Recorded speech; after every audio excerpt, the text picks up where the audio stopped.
Selamat malam Bapak Ibu dan Saudara yang terkasih di dalam Tuhan.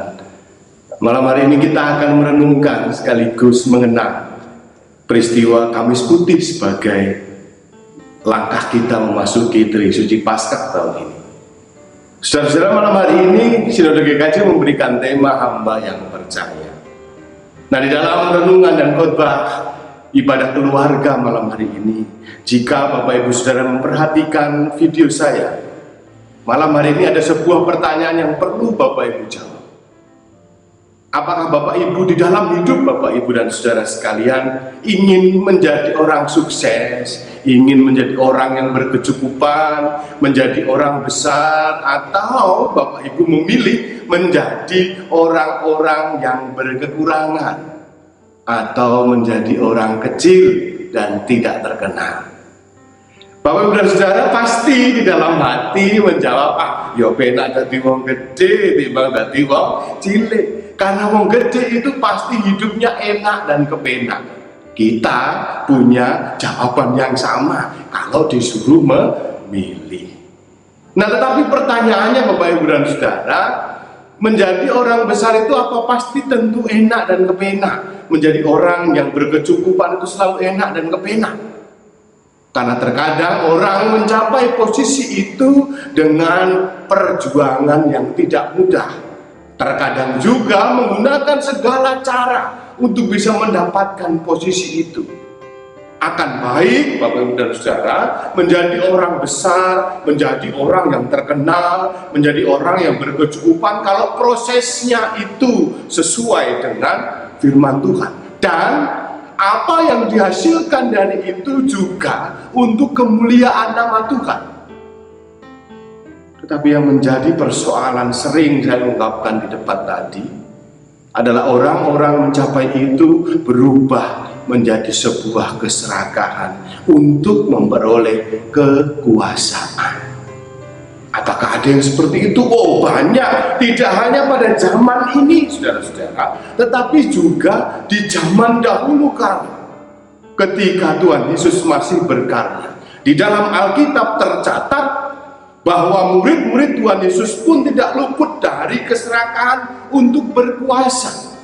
Injil Lukas pasal 24 ayat 24, Lukas 22 ayat 24 menuliskan, terjadilah juga pertengkaran di antara murid-murid Yesus. Siapakah yang dianggap besar di antara mereka? Dianggap terbesar, saudara-saudara.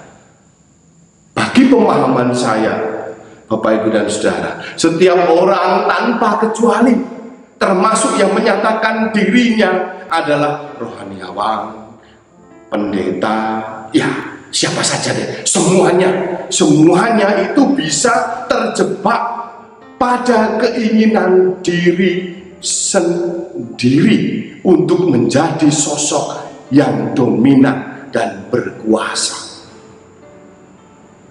lalu menuntut orang lain memberikan penghargaan, lalu menuntut orang lain tunduk pada dirinya, lalu menuntut orang lain memberikan penghormatan, bahkan menuntut orang lain melayani dia.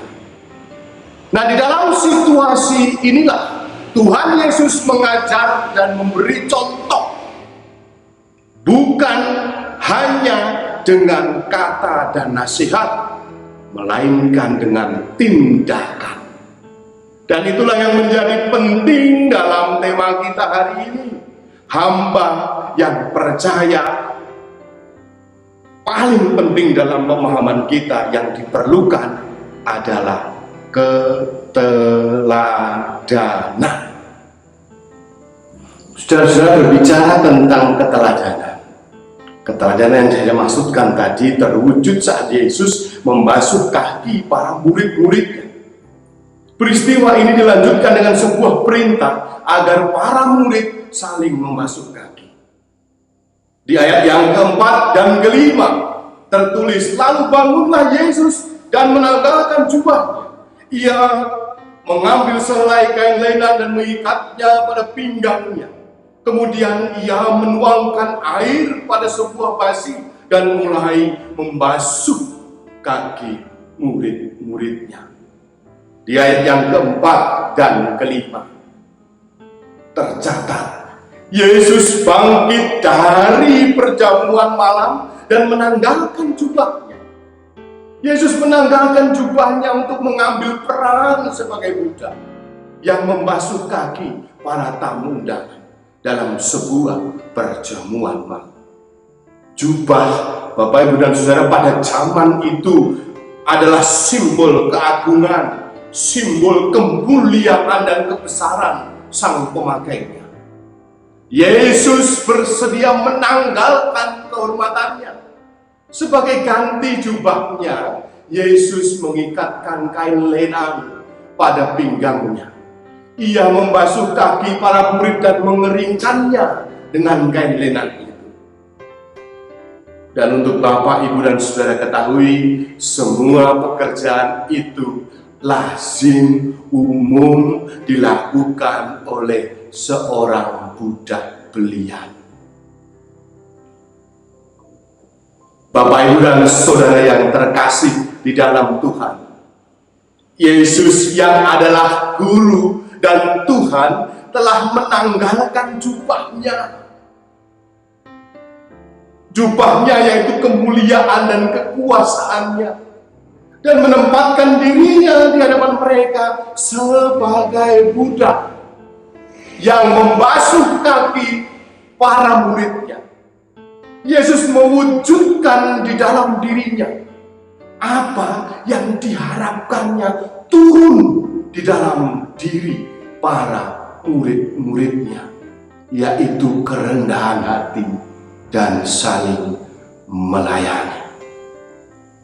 Pembasuhan kaki itu merupakan sebuah cara hidup, laku hidup. Bahasa Indonesianya adalah role model life yang harus dilaksanakan bagi siapapun dia yang menyatakan diri menjadi murid Kristus. Mereka harus saling membasuh kaki. Yesus berkata di ayat 13 sampai dengan 15, "Kalian memanggil aku guru dan Tuhan, dan memang demikian.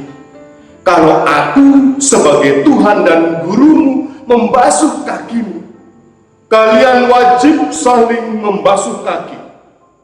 Aku memberi teladan ini kepada kalian supaya kalian juga melakukan apa yang sudah kulakukan kepadamu." Kalau Bapak Ibu memperhatikan dan membawa kitab suci sekaligus memperhatikan video ini, coba Bapak Ibu Saudara perhatikan, ada kata apa tadi? Wajib. Wajib dalam Kamus Besar Bahasa Indonesia itu artinya adalah harus dilakukan dan tidak boleh ditinggalkan.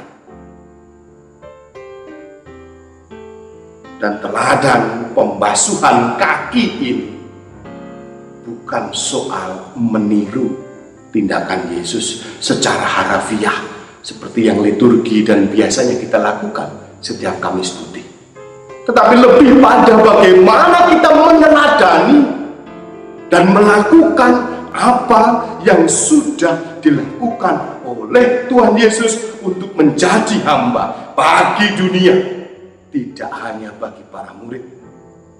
Dan saat-saat ini menjadi hamba bagi dunia itu membutuhkan tindakan nyata, bukan hanya gagasan dan teori. Kenapa begitu? Karena di depan tadi kita bersama-sama memahami sekaligus tahu keadaan dunia ini, bahwa keserakahan, ketamakan, kerakusan, peninggian diri atau tinggi hati, dan semua gaya hidup yang mementingkan diri sendiri atau egoisme itu merajalela. Dan menurut bacaan kita malam hari ini, apa yang saya sebutkan tadi, kelemahan-kelemahan dunia ini hanya dapat ditundukkan dengan cara membasuh kaki orang lain. Membasuh kaki orang lain itu artinya bagaimana kita ngajeni orang lain, bagaimana kita bisa memberikan penghormatan kepada orang lain, bagaimana kita juga bisa mengutamakan orang lain dibanding diri kita sendiri. Kita bersama di GKJ Senar Parang ini yang menyebut murid dan pengikut Kristus harusnya, ini sekali lagi, harusnya tidak ragu dan canggung untuk melakukannya. Lawang mempraktekkan saling membasuh kaki saja kadang lihat-lihat siapa yang mau dibasuh. Apalagi kita bisa memaknai itu dengan apa yang saya katakan tadi, mengutamakan orang lain, menghormati orang lain, bahkan menempatkan orang lain lebih tinggi dari kita. Kalau tahun-tahun lalu kita membasuh kaki kan milik toh. Siapa yang mau dibasuh dulu, siapa yang mau membasuh dulu, dilihat dulu. Kalau mau mengakui sih, enggak juga, tidak masalah. Membasuh kaki, Bapak Ibu dan Saudara, adalah jalan yang ditentukan Allah bagi Sang Mesias. Di ayat selanjutnya tertulis, supaya kamu juga berbuat sama seperti apa yang telah kuperbuat bagimu. Teladan dari Tuhan adalah menjadi hamba yang percaya bahwa jalan dari Tuhan itu telah ditentukan oleh Allah. Dan itulah yang terbaik, walaupun harus melayani sampai mati. Maka saya dan saudara-saudara sekalian tidak bisa berbuat lain selain menjadi hamba yang saling mengasihi, yang saling melayani, yang percaya bahwa jalan Tuhan adalah jalan yang terbaik. Karena dengan demikian semua orang akan tahu bahwa kamu adalah muridku, yaitu jikalau kamu saling mengasihi. Tuhan Yesus memberkati kita semua. Amin.